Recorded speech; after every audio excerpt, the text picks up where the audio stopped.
These fly, as I say, at about 180 miles an hour at times. Can already smell the turbine fuel.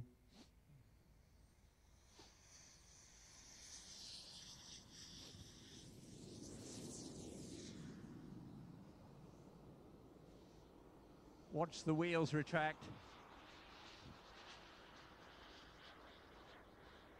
That is amazingly realistic.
This aircraft being flown by Paul Smith. Paul's from Headcorn, home of course of the Tiger Club. Lovely airfield there. Home of the turbulent team that we saw earlier.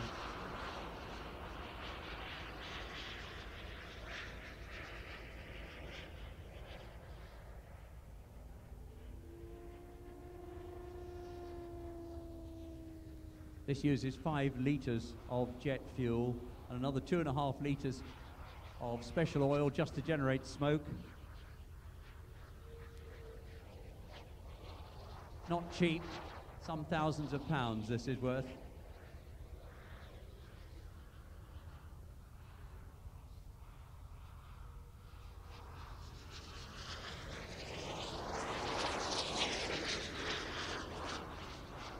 You may remember last year we had a solo Hawk display. It wasn't a lot different to this.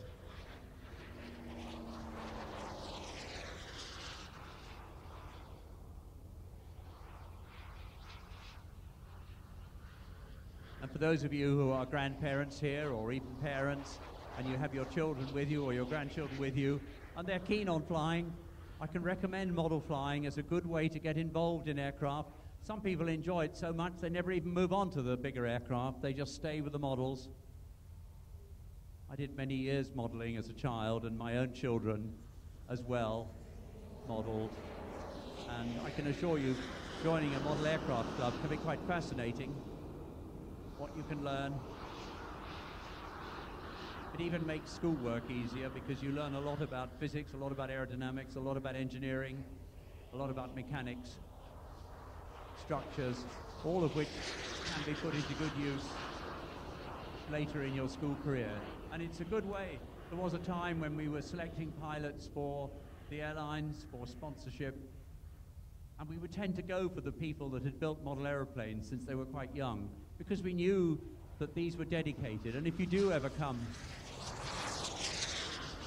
you are ever involved in hoping for pilot selection, the 3 things the selectors are looking for are motivation, motivation, and motivation.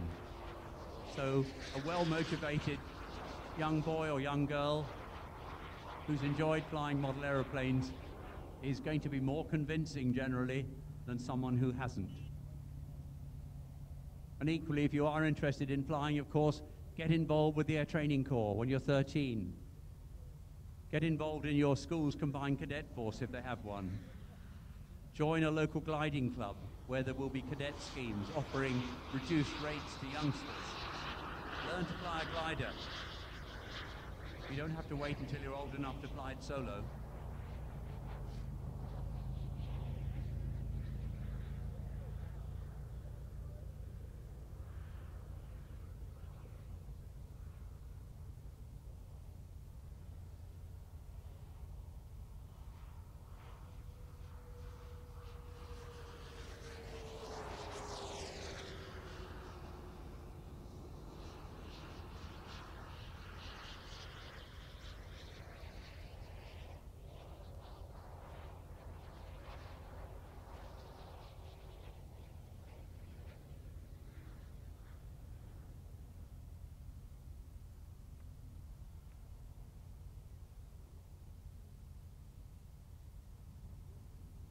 We're coming round to land.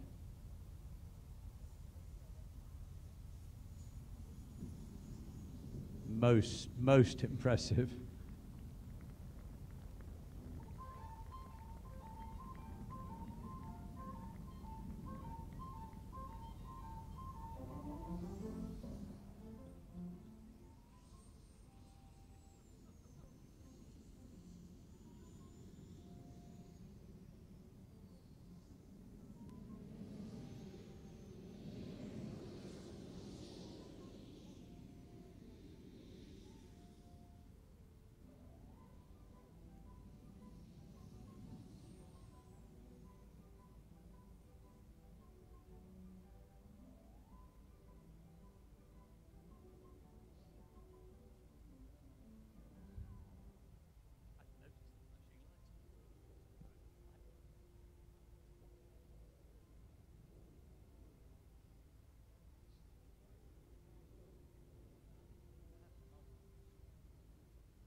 Second of our jets now, literally winding up.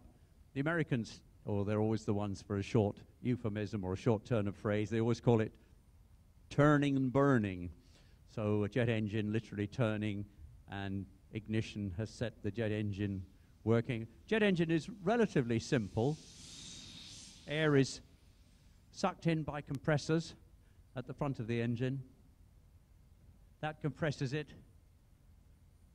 It then flows into combustion chambers, which are rather like Brasso tins with spark plugs in.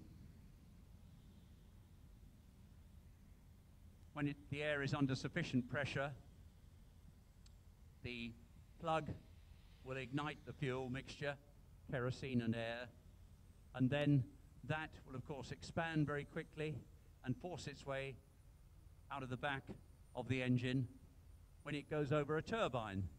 The turbine turns and the turbine is connected to the compressor, and that's how it works.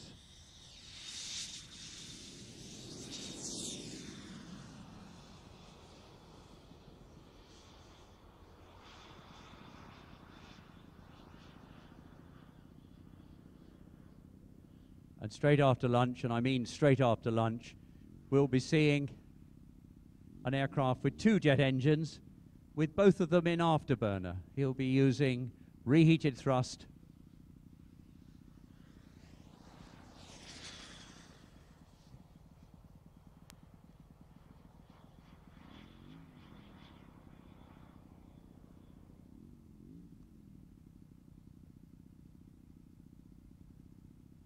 This is being flown by Paul Camilleri, who's actually only 25 years old. I'm most impressive.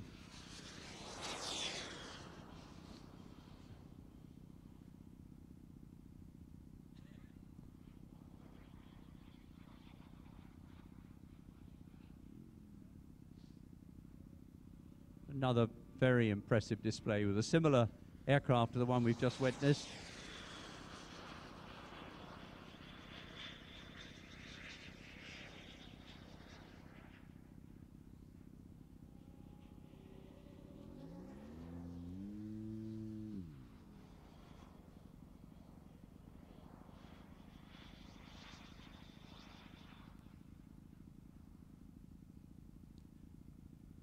This aircraft has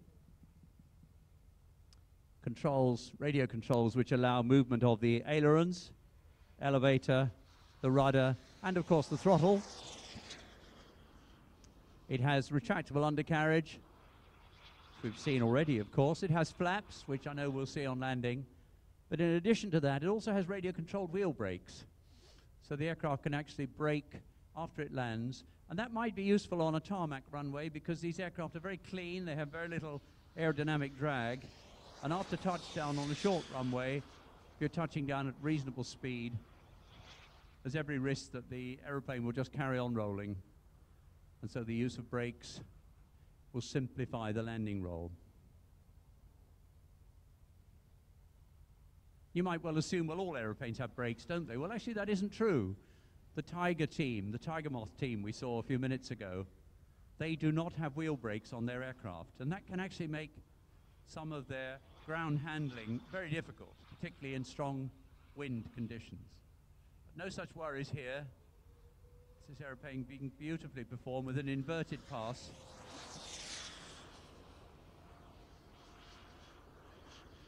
And a Derry, that's called a Derry turn, named after the late John Derry. A maneuver which was in use during World War II. John Derry was a famous fighter pilot in World War II. Later became a famous test pilot.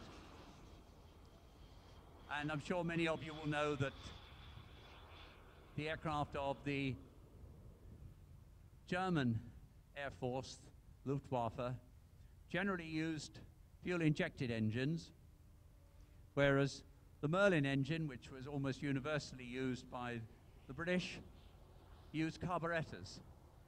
And the carburetor, of course, would suffer from the float moving under negative G in particular, and that gave them a slight disadvantage over the German aircraft as we watch the jet do a slow flyby.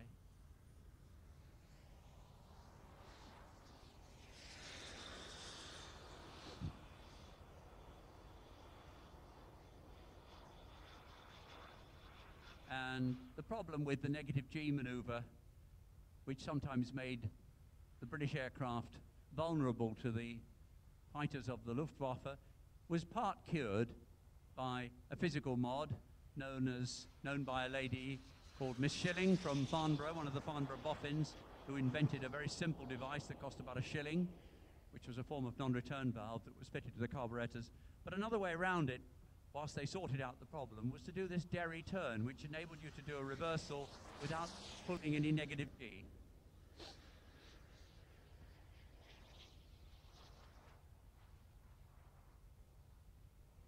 Reversal, of course, meaning that you're being chased by somebody, you can now completely in that other person and get behind him where you're in a position to attack, rather than be attacked yourself.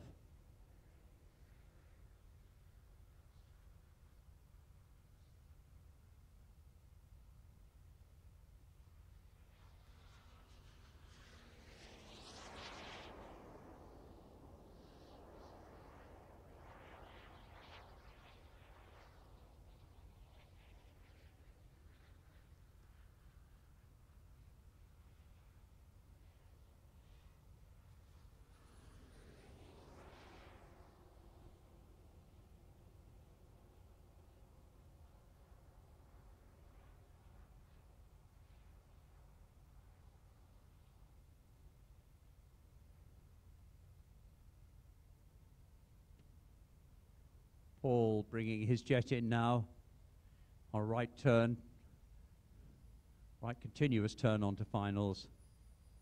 Oh, very, very nice. And let's see the wheel brakes. Yes.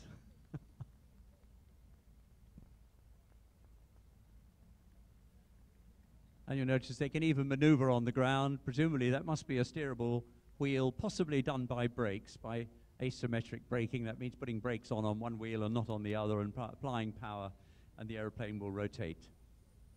Now, I'm hoping we're going to see the Hurricane. This is a new one. We didn't have the Hurricane here yesterday, but I believe we might see the Hurricane fly.